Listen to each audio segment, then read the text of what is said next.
హైదరాబాద్ మహానగరంలో ఒక వీధికి ట్రంప్ పేరు పెట్టాలని రాష్ట్ర ప్రభుత్వం నిర్ణయించడం ఆందోళనకరం. ట్రంప్ అమెరికన్ సామ్రాజ్యవాదానికి ప్రతినిధి.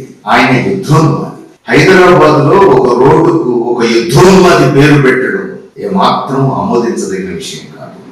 భారతదేశం కానీ తెలంగాణ ప్రజానీకం కానీ శాంతి కాముకులు, ప్రపంచ శాంతిని కోరుకుంటారు. ప్రజలు శాంతియుతంగా జీవించాలని, సామరస్యంగా జీవించాలని కోరుకుంటాం.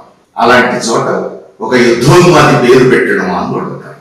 మనం ఒక రోడ్డుకు గొప్ప వాళ్ళ పేరు పెట్టుకుంటాం, స్ఫూర్తిదాయకమైనటువంటి వ్యక్తుల పేరు పెట్టుకుంటాం, ఆదర్శమూర్తుల పేరు పెట్టుకుంటాం. ట్రంప్ ఒక యుద్ధోన్మాది. ఏ విధంగా మనకు ఆదర్శం, ఏ విధంగా మనకు స్ఫూర్తిదాయకం? అలాంటి యుద్ధోన్మాది పేరు పెట్టడం ఏంటి? ఇది అప్రజాస్వామికంగా తెలంగాణ ప్రజల మీద ఈ నిర్ణయాన్ని రుద్దుతున్నారు. ఇది చాలా తీవ్రమైన విషయం. నిన్నగాక మొన్న ఇరాన్ మీద బరి తెగించి అమెరికా, ఇజ్రాయెల్ దాడి చేశారు.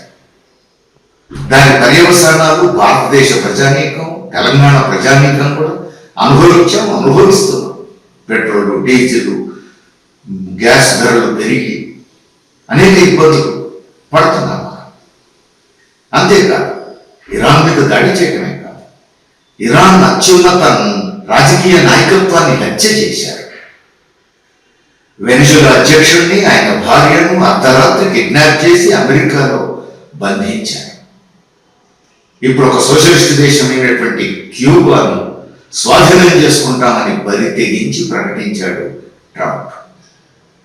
గ్రీన్లాండ్స్ మరొక దేశంలో భాగం. నాకు గ్రీన్లాండ్స్ కావాలి అంటున్నాడు.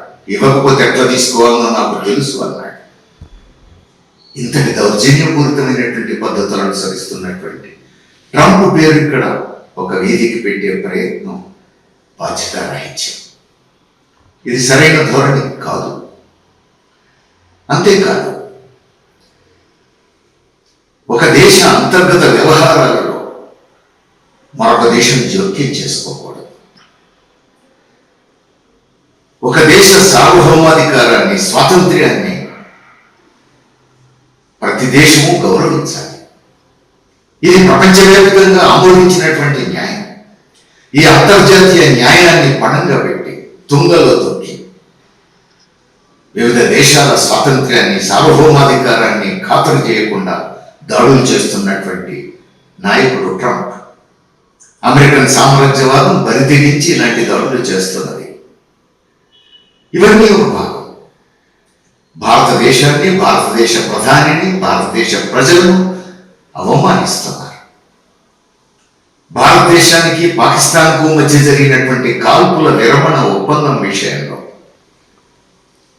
నేను చెబితే, నేను బెదిరిస్తే వాళ్ళు కాల్పుల విరమణ చేశారు అని అవమానకరంగా మాట్లాడారు. ఒక్కసారి కాదు, 70 సార్లకు పైగా మాట్లాడారు. ప్రపంచంలో ఏ అంతర్జాతీయ ఘటన మీద ఇన్నిసార్లు మాట్లాడిన సందర్భం మనం చూడం. 143 కోట్ల మందికి ప్రధానమంత్రిగా ఉన్న వ్యక్తిని అవమానిస్తే 143 కోట్ల ప్రజలను అవమానించినట్టు కాదు, మన దేశాన్ని అవమానించినట్టు కాదు. మనకు స్వతంత్ర దేశం, పాకిస్తాన్కు స్వతంత్ర దేశం.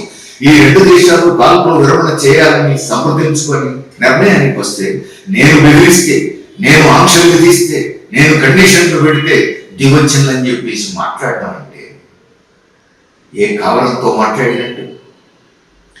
అలాంటి ట్రంప్ పేరు ఇక్కడ పెట్టేటువంటి ప్రయత్నం ఎట్లా సరైతవుతుంది?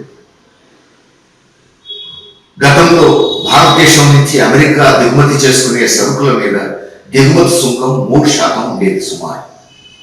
దాన్ని ఇప్పుడు 18% పెంచి మన సరుకులు అమెరికాలో తగినంతగా అమ్ముడుపోకుండా, మనకు ఆదాయం రాకుండా అడ్డుపడుతున్నటువంటి నాయకత్వం అమెరికన్ సామ్రాజ్యవాదం. అంతేకాదు, భారత ప్రభుత్వం మీద ఒత్తిడి చేసి అమెరికా సరుకులు భారతదేశంలో ఏ సుంకాలు లేకుండా అమెరికా వ్యవసాయోత్పత్తులు ఇక్కడ స్వేచ్ఛగా అమ్ముకోవడానికి ఒప్పందం సంతకాలు చేసే విధంగా ఒత్తిడి చేశారు. అంతేనా? భారతదేశం నుంచి అమెరికాలో దిగుమతి చేసుకుంటున్న సరుకుల మీద దిగుమతి సుంకం 50% పెంచుతున్నానని చెప్పి బెదిరించి బ్లాక్మెయిల్ చేసి మనకు చవకగా చమురు గ్యాస్ వస్తున్నటువంటి రష్యా నుంచి దిగుమతి చేసుకోకుండా అడ్డం పడ్డారు.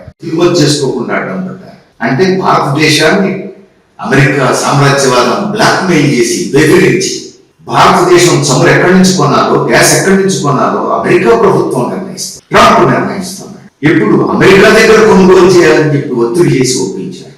భారతదేశానికి తీవ్రమైనటువంటి నష్టం కలిగించేటువంటి పద్ధతుల్లో వ్యవహరిస్తున్నారు. అలాంటి అమెరికన్ సామ్రాజ్యవాదానికి తలొక్కడం ఏమిటి?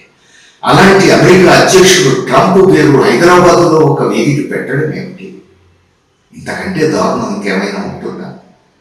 ఒకప్పుడు అమెరికన్ సామ్రాజ్యవాదం వియత్నాం మీద దాడి చేస్తున్న కాలంలో కలకత్తాలో ఒక వీధికి హోచిమిన్ పేరు పెట్టినటువంటి దేశం మనది. ఆ రోజు దేశాన్ని పరిపాలిస్తున్నది కాంగ్రెస్ ప్రభుత్వమే.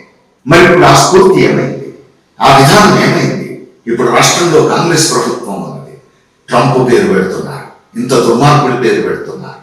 బ్రిటిష్ సామ్రాజ్యవాదానికి వ్యతిరేకంగా పోరాడి సాధించుకున్న స్వాతంత్ర్యం ఇప్పుడు అమెరికన్ సామ్రాజ్యవాదానికి వ్యతిరేకంగా నిలబడవలసిన దశలో, వివిధ దేశాల స్వాతంత్ర్య సార్వభౌమాధికారాలను కాపాడుకోవాల్సిన దశలో అమెరికాతో ఈ రూపంలో అలయబలై సరైందా?